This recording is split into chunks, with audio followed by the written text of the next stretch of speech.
Hey, what's up DIYers? Mike Boards with the Mike Boards channel. Thank you for watching. We're doing a full rebuild on our Mercruiser Outdrive, and right now we're working on the lower unit. And in today's video, we're going to show you how to remove or fill in scratches, scores, or gouges on the actual aluminum. Let's take a look. All right, DIYers at the workstation now, and again, we are going to be fixing drill bit gouges or scoring on the inner portion of our lower unit. You can see the white stand on top of the bench and that lower unit connected to it. Let's take a closer look. And taking a closer look, as you can see, we have already removed a whole bunch of parts, the shafts, the gears, etc.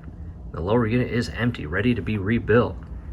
When it comes time to fix those gouges, we are using JB Weld Marine Weld, and we pick Marine because of how it is designed. It is waterproof when fully cured, and as you can see in the middle between the two tubes, the strength is 5,020 psi, set time 4 to 6 hours, cure time 15 to 24 hours. And it doesn't say on the front, but on the back it shows that this weld can withstand temperatures above 500 degrees Fahrenheit, which is awesome. And we'll get to that here shortly. However, let's go inside the case, and as you can see, we've got some drill bit scoring or gouges that we need to fix, because on the rear portion or bottom portion of the bearing carrier, which is right here, the new one, will be a rubber O-ring. As you can see, it will loop around that little indent right there, or lip, and when we shift that back into place inside the inner case, if we do not fix those gouges, that rubber O-ring will not be able to create the oil or watertight seal that it is designed to do. In other words, keeping the oil or gear lube inside the case to lubricate the gears and keeping water out. So what I recommend doing is grabbing some paper towel and cleaning all of the inner surface where the gouges are. And in addition, I've got some toothpicks right here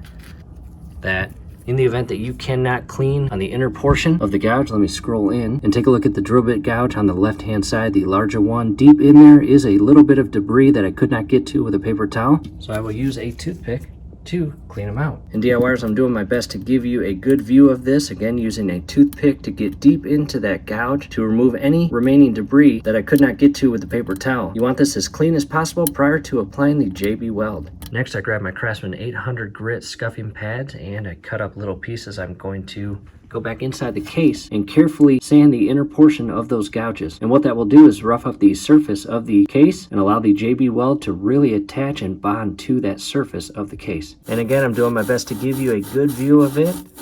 I'm just being very careful, not applying too much pressure, but again, just roughing up each of the inner portions of the gouges. After this, I'll vacuum and wipe it clean. In a quick update, we used the scuffing pad to again rough up the inner portions of the gouges and wiped it clean with some rubbing alcohol. And from here, we're just going to wait a couple hours, allow the case to dry. And at that point, we will shift our attention over to the marine weld. We'll open it up and show you what to do. However, before I open that, all I'm using is basically a $1 utility knife. And I've got it extended as far out as I can. It's about 2 inches long. And I like using this because it has a little bit of play, as you can see here. And I can put some JB Weld on this and shift this inside the case and over the gouges and carefully apply some friendly pressure and get that JB Weld in those gouges.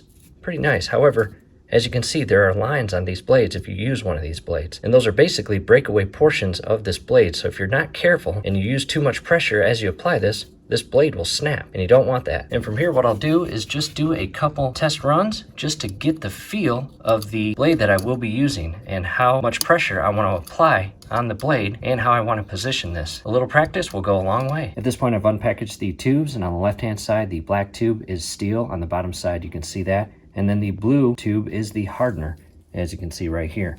Let's start with the black tube. And to open, basically, the inner top cap has a very sharp needle. And as you unscrew this, flip the cap over and screw it back in, and that needle will puncture the seal.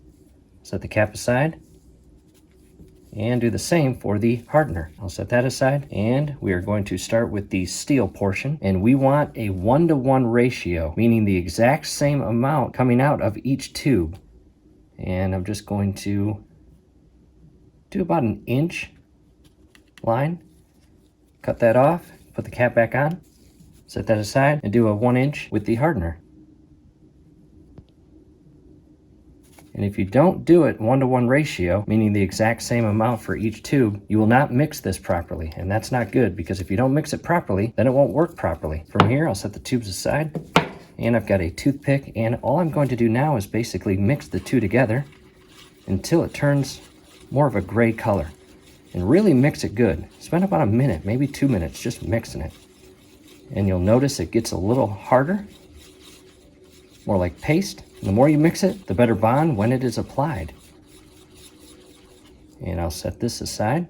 And DIYers, I am going to do my best to give you a good view of this, and again, be as precise as possible. And again, just apply some friendly pressure.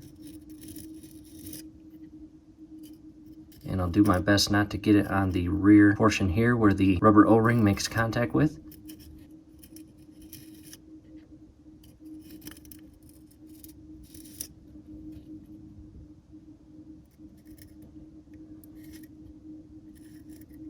And the last thing I want to do is overdo it. However, this is sandable, which is great. So when I am done applying this and I allow it to dry, I will sand it to make that inner case as circular as possible.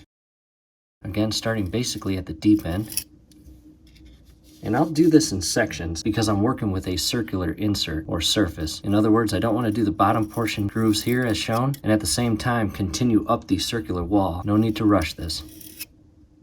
And again, I really like using this blade because it gives you a little bit of similar characteristics as a putty knife when applying spackle or mud to a drywall crack.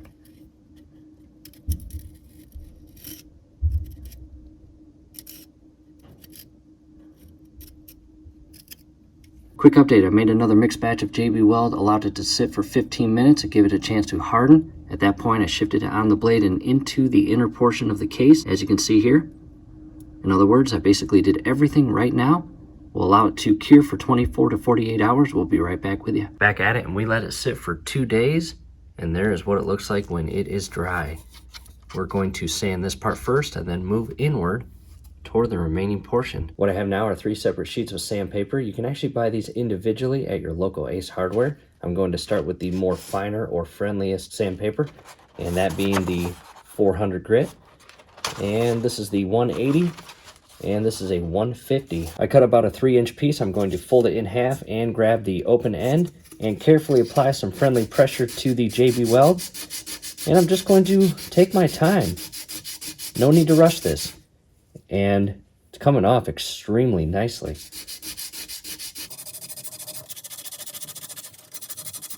Quick update, went back to the store, purchased the 400 grit circular sander. It fits right into a drill. And be very precise and patient as you position this in the event that this is the route you take. And I've got a flashlight and I'm going to begin sanding.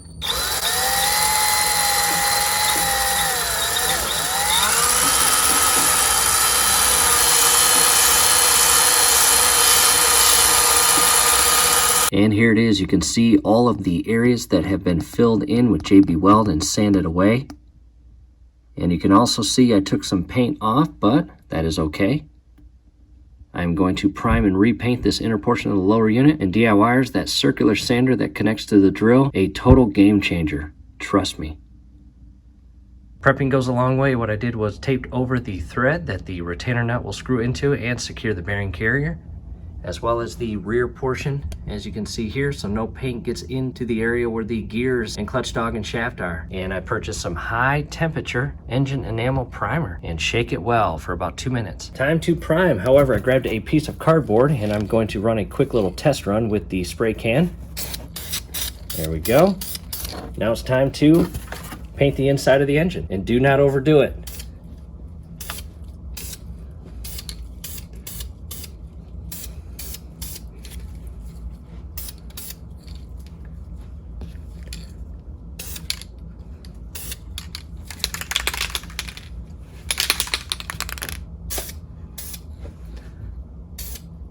Priming now complete. To the inside for a closer look. And again, do not overspray this. You'll end up having paint run down the circular inner portion of the case. That is not what you want. You have to re-sand it. That's no fun. I let the primer dry for about 3 hours, even though the can said 30 minutes. I now have the flat black Rust-Oleum high heat, 2000 degrees Fahrenheit, and gas and oil resistant, as you can see here. Shake it very well. And I will leave links down below in the comment section as well as the description section for this paint as well as the primer. And DIYers, just like the primer, I'm actually going to test the spray can first prior to spraying it inside the lower unit. And we are ready to go. Again, be precise and do not overdo it.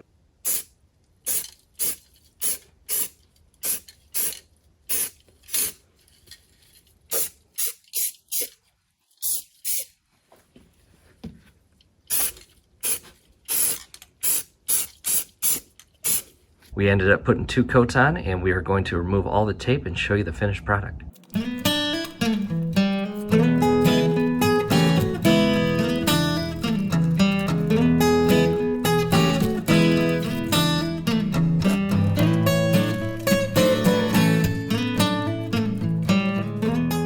With the tape removed, coming back inside the lower unit, and here is the finished product. Again, DIYers, we are very satisfied with this, with the JB weld being applied, sanded, and painted. The O-ring now on the bearing carrier will be able to create that water or oil tight seal to keep the gear lube or oil inside the engine and the water out. And scrolling above right now is a link to a video that takes you to our next step, which is installing the pinion gear bearing. If you're interested in that, definitely check that out. Hopefully this helps. Hey, below the video, you will see that thumbs up icon. Click on that, like the video, subscribe to the channel. Definitely ring your YouTube bell. That would be very helpful to us.